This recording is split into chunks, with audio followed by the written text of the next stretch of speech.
Olá! Antes da gente começar a nossa análise de hoje, queria mandar um alô especial para o pessoal do SWCast, que está acompanhando a nossa série. Esse nosso encontro aqui é para continuar aquela conversa, né? Sobre por que a inteligência artificial talvez não vá simplesmente atropelar o BIM no futuro próximo, como tem gente imaginando. E olha, uma chave importante para entender essa dinâmica toda está justamente na complexidade e na própria história do termo BIM. Para desembrulhar isso, hoje a gente vai se debruçar numa fonte muito rica, a dissertação de mestrado, o significado atribuído a BIM ao longo do tempo. Foi defendida pelo João Gaspar, lá na Unicamp, em 2019, com orientação da professora Regina Coeli Ruschel. Exatamente. É um trabalho fascinante, porque ele vai mapeando como a ideia do que é BIM foi mudando, sabe? Desde as primeiras concepções lá atrás, o autor fez uma revisão sistemática da literatura e também uma análise cienciométrica, que, assim, explicando rápido, é usar números para ver padrões na ciência, né? Tipo, que termos aparecem mais, quem está citando quem, essas coisas. E ele cobriu um período bem longo, de 1964 até 2018. O mais legal é ver como essa evolução mostra que BIM não é uma coisa única, estática. O termo carrega muitos significados, passou por várias transformações importantes. E o autor percebeu que dava para agrupar esses significados em 3 grandes eixos, né? O BIM como modelo, o BIM como um processo e o BIM como um sistema. Entendi. Então nossa missão hoje é tirar o sumo dessa dissertação, né? Mostrar que o significado de BIM está longe de ser algo fixo. E como essa dinâmica toda ajuda a gente a pensar sobre essa questão da IA versus BIM. Bora embarcar nessa jornada do termo. Bora lá. Ok, vamos começar pelas origens, então. Pelas raízes dessa história toda. A pesquisa não começa direto com BIM, claro. Começa com ideias que vieram antes. O ponto de partida que o Gaspar usa é um trabalho, olha só, de Douglas Engelbart, de 1962. Faz tempo, hein? Muito tempo. Pois é. Engelbart já falava em coisas como Design Manual e Building Design, pensando em como juntar tecnologia e processos para projetar. Bem visionário, não acha? Nossa, demais. E a pesquisa do Gaspar mostra como, nesse período inicial, termos como Computer Aided Architectural Design, o famoso CADE, começaram a surgir. Por exemplo, com o Charles Eastman, lá em 1974. Mas é super importante colocar no contexto da época, né? A computação era limitada, era cara pra caramba, e fazer os sistemas conversarem era um desafio imenso. Então o foco ali era meio que explorar o potencial do computador, o que ele podia fazer para ajudar no desenho de arquitetura. Era o começo de tudo. Certo. E a dissertação também destaca a importância de trabalhos pioneiros, como aquele livro do William Mitchell, Computer Aided Architectural Design, de 77, que já ia um pouco além da ideia do computador só para fazer linha, né? Já discutia a representação digital dos edifícios de uma forma mais estruturada. Identifica bem, é o Building Description System, o BDPS, proposto pelo Eastman, Lividini e Stoker em 75. A sacada ali era usar banco de dados para descrever o edifício, não só para desenhar. Isso abria portas para fazer análises, para pensar em até fabricação automatizada. Era uma tentativa clara de substituir o desenho por dados mais organizados, mais inteligentes, digamos assim. Ah, interessante. Dados estruturados, então. Exato. E o legal que a dissertação aponta é que essa ideia do BDPS já conectava aquelas 3 categorias que a gente falou. Já pensava nos sistemas de computador, nos modelos de informação e nos processos de trabalho que isso ia mudar. Puxa, quer dizer, mesmo sem o nome BIM, a semente já estava plantada ali. A ideia de usar o computador para mais do que desenhar, para modelar, guardar informação, analisar, o embrião, né? Exatamente. O embrião estava ali. Bom, avançando um pouco no tempo. No segundo período que a dissertação analisa, ali entre 85 e 2000, a coisa começa, digamos, esquentar. Os PCs se popularizando, né? Softwares como o AutoCAD ficando mais acessíveis, a internet começando a engatinhar. Isso muda o cenário. E a pesquisa mostra também que a discussão não fica mais só naquele eixo EU-Reino Unido. Mais países entram forte no jogo. Alemanha, Canadá e com muito destaque a Finlândia. É verdade. E com esse novo cenário, começam a surgir termos que refletem uma busca maior por integração, por modelos de dados mais sofisticados. A dissertação destaca, por exemplo, o Building Product Model, o BPM, muito ligado a projetos como o Ratas, lá na Finlândia, citado pelo Bjork em 89. A ideia era criar modelos focados nos produtos da construção, sabe? Nos componentes, nas paredes, nas lajes, com suas propriedades. Era um passo além da geometria pura. Faz sentido. A busca por integração fica mais forte, então. Como fazer os diferentes softwares conversarem, né? Para não ter que ficar redigitando informação. Exatamente. Evitar redundância, facilitar a colaboração. E um ponto fundamental dessa época, que é a pesquisa do Gaspar ressalta bem, é o esforço para criar padrões. Trabalhos como o do Diehlin, em 88, sobre o GARM, General Architecture Reference Model, são vistos como precursores diretos do que hoje a gente conhece como IFC. O IFC, que é crucial para a interoperabilidade hoje. Crucial. Então, a necessidade de modelos de dados integrados que pudessem ser trocados entre sistemas ganha muita força nesse período.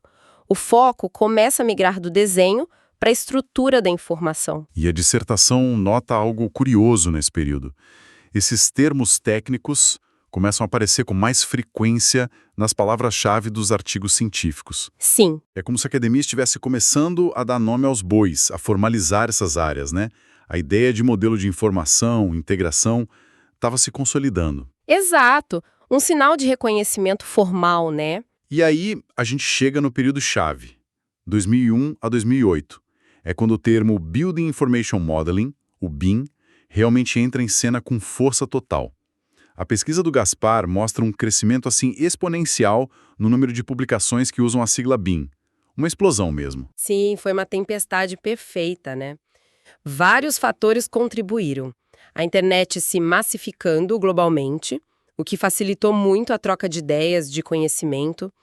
Novos softwares aparecendo com uma abordagem diferente, mais orientada a objeto, paramétrica, como o Revit, o SketchUp, e também a consolidação das bases de dados científicas como Scopus, Web of Science, que ajudaram a espalhar as pesquisas sobre o tema.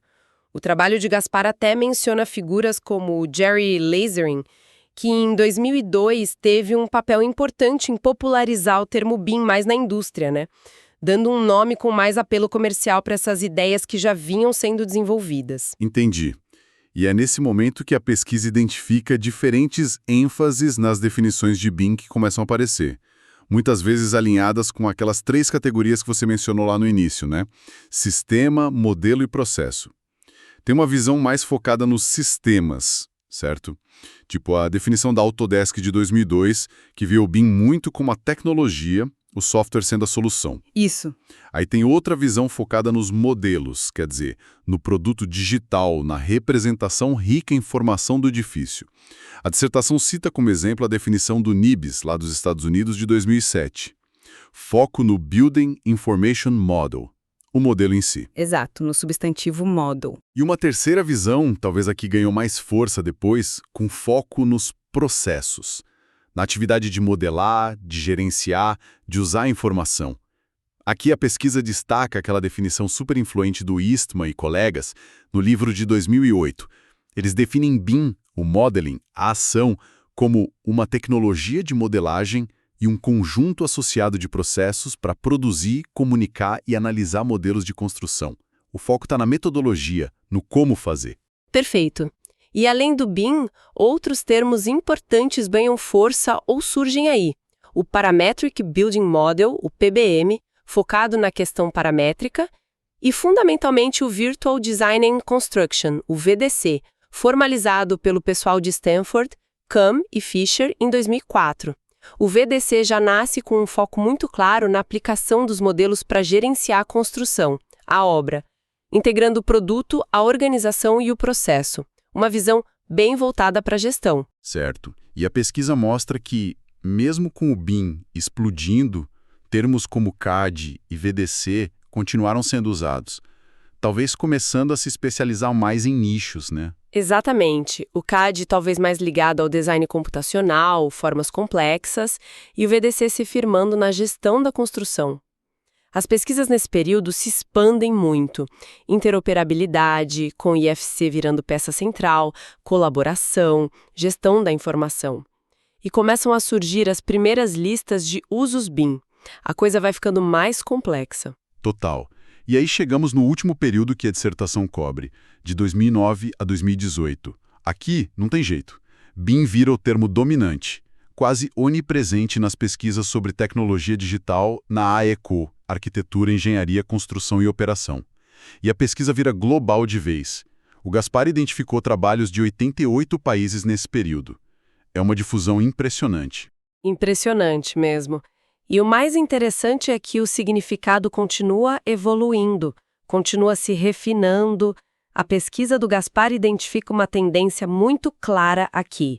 O foco se desloca cada vez mais da tecnologia pura, sabe, o software, o modelo 3D, para os processos, a gestão, a colaboração, as políticas públicas e o ciclo de vida completo do empreendimento. Definições como a do Bilal Sukkar, de 2009, que fala de políticas, processos e tecnologias interagindo como uma metodologia, elas exemplificam bem essa visão mais ampla, mais sistêmica, sabe? Sim, uma visão mais holística. Isso. E a definição do Volk e colegas de 2014, que é muito citada, reforça essa ideia de representação digital ao longo de todo o ciclo de vida, não só no projeto. E aqui vem uma das sacadas que eu achei mais legais da dissertação.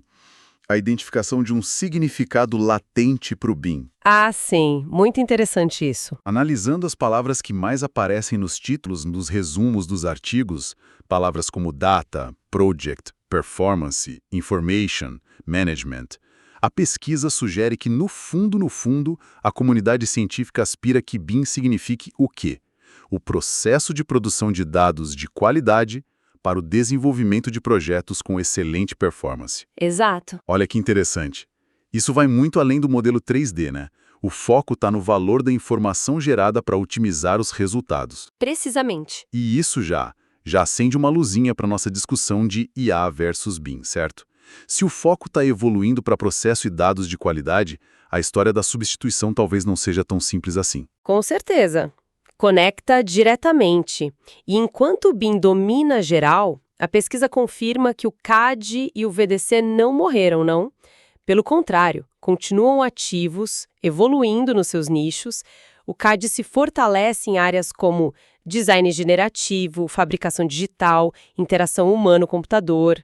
O VDC se consolida na gestão da construção, planejamento 4D, 5D, Lean Construction, otimização da obra mesmo. Ah, então eles se especializaram ainda mais. Isso, e muitos daqueles termos mais antigos, BPM, IPM, esses vão caindo em desuso, talvez porque foram absorvidos pelo conceito maior de BIM, né? Faz sentido.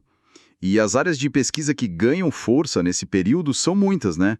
Implementação, adoção de BIM, gestão de instalações ou facility management, sustentabilidade, nuvem de pontos, BIM para patrimônio histórico, o HBIM. Sim. E até as primeiras conexões com internet das coisas, IoT, cidades inteligentes. Mostram uma maturidade, uma amplitude que o conceito atingiu, né? Uma expansão temática enorme, sem dúvida. Ok, essa jornada pelo significado do BIM que a pesquisa do Gaspar traçou é, muito rica. Vamos tentar amarrar alguns pontos agora com umas perguntas, pode ser? Para esclarecer bem? Claro, vamos lá. Primeira, a pesquisa consegue diferenciar bem o Building Information Model, o objeto, o modelo, do Building Information Modeling, o processo, a ação. Como essa distinção evoluiu ao longo do tempo? Sim, a dissertação deixa isso bem claro. Embora sejam superligados, os focos se consolidaram de formas diferentes. O model, com M maiúsculo, o substantivo, geralmente se refere ao produto digital, sabe? A representação rica em dados. Definições como a da Nibis ou a do Volk, que a gente citou, focam nisso, no resultado final, no modelo. Já o modeling, com a NG no final, o verbo, a ação, esse enfatiza o processo de criar e usar esses modelos. Inclui a colaboração, a gestão, a análise, a mudança nos fluxos de trabalho. Definições como a do Eastman ou a do Zucker capturam mais essa ideia do processo, da metodologia. Entendi. E o que o Gaspar observou é interessante. O significado de model ficou relativamente estável, sempre se referindo à representação digital. Já o modeling evoluiu muito. Saiu da simples modelagem 3D para abraçar processos de gestão, colaboração, ciclo de vida. Ficou bem mais amplo. Então a grande evolução está no modeling, na ação, que se tornou muito mais abrangente. Exatamente. E essa abrangência crescente do modeling parece ser justamente o ponto que complica aquela ideia de uma substituição direta pela IA, né? Porque a IA pode ser ótima em modelar, no sentido mais estrito, de criar a geometria e os dados, Sim. mas talvez não em orquestrar todo esse processo complexo que você descreveu. Faz sentido essa leitura para você? Totalmente. A IA pode e vai automatizar muitas tarefas de modelagem. Mas o modeling, como ele é entendido hoje, especialmente nessa visão mais recente, mais ampla, ele envolve coordenação, colaboração, gestão de fluxos de informação complexos entre diferentes pessoas, diferentes disciplinas. São coisas que vão além da automação pura de geometria ou dados. Envolve o fator humano, a interação. Entendi. Segunda pergunta. Quais fatores a dissertação aponta como os mais influentes para essa mudança de foco do BIM? Para essa saída do puramente tecnológico, abraçando processos e gestão? Olha, a pesquisa indica que foi uma combinação de fatores, sabe? Por um lado, claro, o avanço tecnológico foi fundamental. Mais poder computacional, internet rápida, softwares mais integrados, mais interoperáveis. E aqui os padrões como o IFC foram cruciais, né? Tudo isso viabilizou processos mais complexos e uma colaboração que antes era muito difícil. A tecnologia permitiu. Permitiu. Mas tão importante quanto foi uma mudança de percepção. Na própria indústria, na academia, o pessoal começou a sacar que o valor real não estava só no modelo 3D bonitinho. O valor estava na informação por trás dele. E em como essa informação podia ser usada estrategicamente para otimizar o ciclo de vida todo. Reduzir custo, melhorar a qualidade, gerenciar riscos. E tem também a pressão por mais eficiência e sustentabilidade na construção que, com certeza, empurrou nessa direção mais holística, mais focada em gestão e resultado. Certo. Então foi uma combinação, a tecnologia amadurecendo e a própria indústria percebendo onde estava o verdadeiro ouro, não só na geometria, mas na informação estratégica que podia ser extraída e gerenciada através de novos processos. É isso? Exatamente essa combinação. Tecnologia habilitando e a indústria demandando mais valor. Terceira pergunta. Por que termos como CAD e VDC continuaram firmes e fortes, mesmo com o BIM dominando tudo? O que isso ensina para a gente sobre o setor AECEU? Isso é bem interessante. A persistência e a evolução desses termos mostra que o setor de arquitetura, engenharia e construção é muito diverso, multifacetado. O BIM, apesar de ser um termo super amplo, não é a etiqueta perfeita para tudo o que acontece na área. O CAD, por exemplo, continuou forte em nichos específicos. Design computacional avançado, geometria complexa, fabricação digital. Áreas onde o foco é mais a exploração do design em si, da forma, da tecnologia de criação. Já o VDC se especializou muito na aplicação dos modelos digitais para otimizar a fase de construção e a gestão da obra. Está muito ligado a planejamento 4D, 5D, Lean Construction. Entendi. Então, a sobrevivência desses termos indica que existem comunidades com focos e até linguagens próprias dentro da Eco, e que um termo único, mesmo um guarda-chuva grande como o BIM, não consegue cobrir toda essa diversidade, toda essa especialização. Mostra a riqueza do setor, talvez. Perfeito. Mostra exatamente isso. que a inovação acontece em várias frentes e que diferentes grupos precisam de termos que descrevam melhor suas práticas específicas. O BIM virou o grande conceito unificador, mas não apagou as especialidades. Legal. Quarta questão. A pesquisa usa aquelas categorias que a gente falou, modelos, processos e sistemas. Como elas interagiram ao longo do tempo? E qual delas ganhou mais peso mais recentemente, ali depois de 2009? Olha, essas categorias não são gavetas separadas, né? Elas se misturam o tempo todo.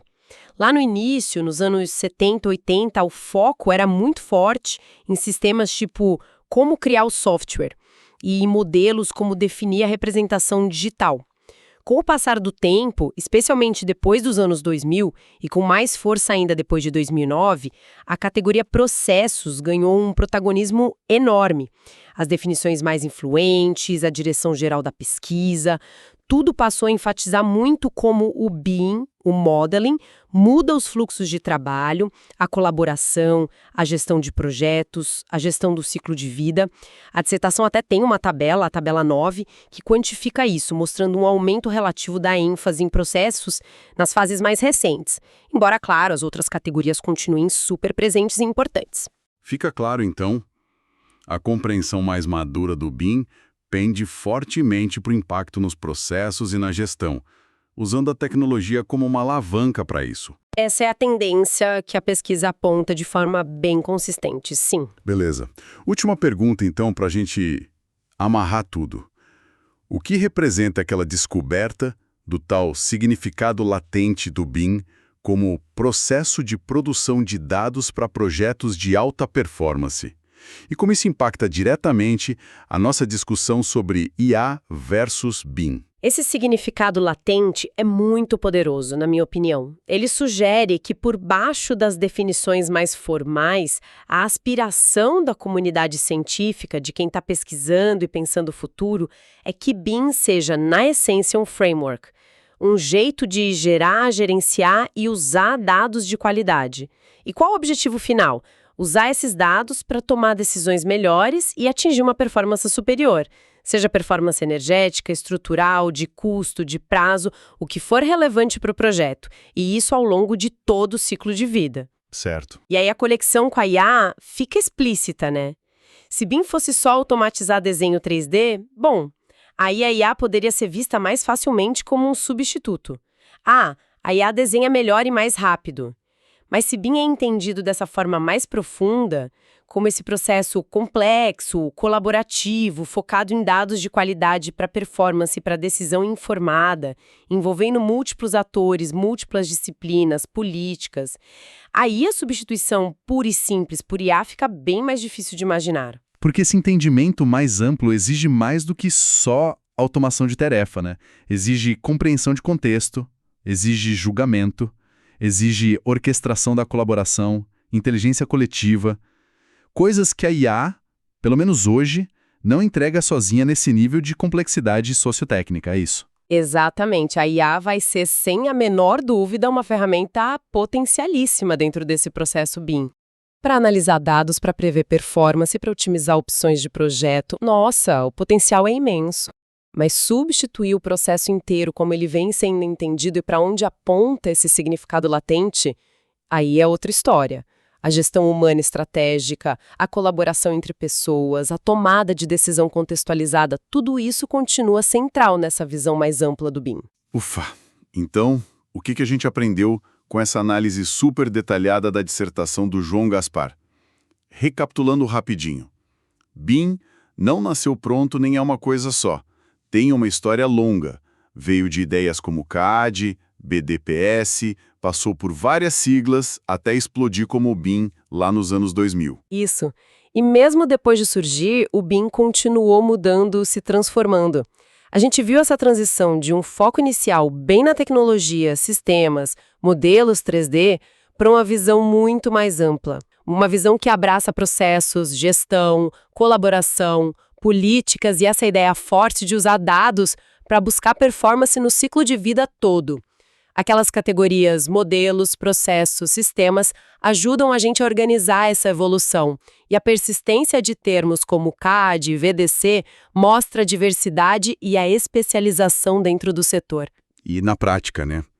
Ter essa consciência da história dos múltiplos significados do BIM é crucial. Ajuda a evitar confusão. Como naquele exemplo do relatório da McGraw-Hill que a dissertação cita.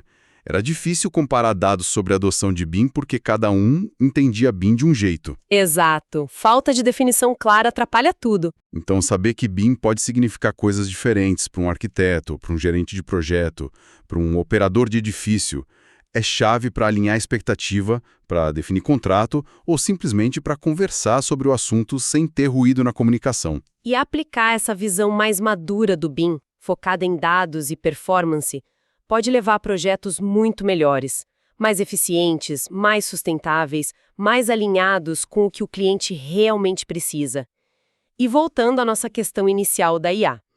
Essa análise toda reforça que BIM é um sistema sociotécnico complexo. Não é só uma ferramenta que você troca por outra. É um ecossistema de tecnologia, processos e pessoas que tem constante evolução. A IA vai impactar esse ecossistema. Claro que vai. Mas a ideia de uma substituição completa parece simplista demais diante dessa complexidade toda. Com certeza. E para a gente pensar um pouquinho além do que a dissertação cobriu, né, ela foi até 2018, se a gente pega essa trajetória toda, foco crescente em dados, em processos, em ciclo de vida, em performance e junta com o que está acontecendo agora, a ascensão dos gêmeos digitais, a explosão do Big Data na construção, a urgência climática e da sustentabilidade. Nossa, sim. Fica a pergunta no ar, né? Fica! Qual será o próximo capítulo na história do significado e da aplicação do BIM? Será que a gente vai ver uma fusão ainda mais íntima com a IA para análise preditiva, para otimização em tempo real, uma integração total com dados da operação, transformando os modelos BIM em gêmeos digitais realmente vivos, dinâmicos? Ou talvez um foco ainda mais explícito em como o BIM, entendido como essa gestão de dados para performance, pode ser a ferramenta-chave para a gente conseguir descarbonizar a construção. É muita coisa para pensar. Muita coisa. Fica essa reflexão para os próximos anos, então. E com essa provocação sobre o futuro, a gente encerra nossa análise aprofundada de hoje na dissertação, o significado atribuído ao BIM ao longo do tempo. Esperamos que essa exploração tenha sido útil, que tenha trazido clareza. Especialmente para o pessoal do SWaycast e para todo mundo que se interessa por essa relação tão fascinante entre BIM, tecnologia e o futuro do nosso ambiente construído.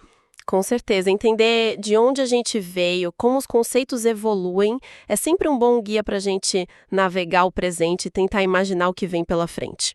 Até a próxima exploração. Até lá.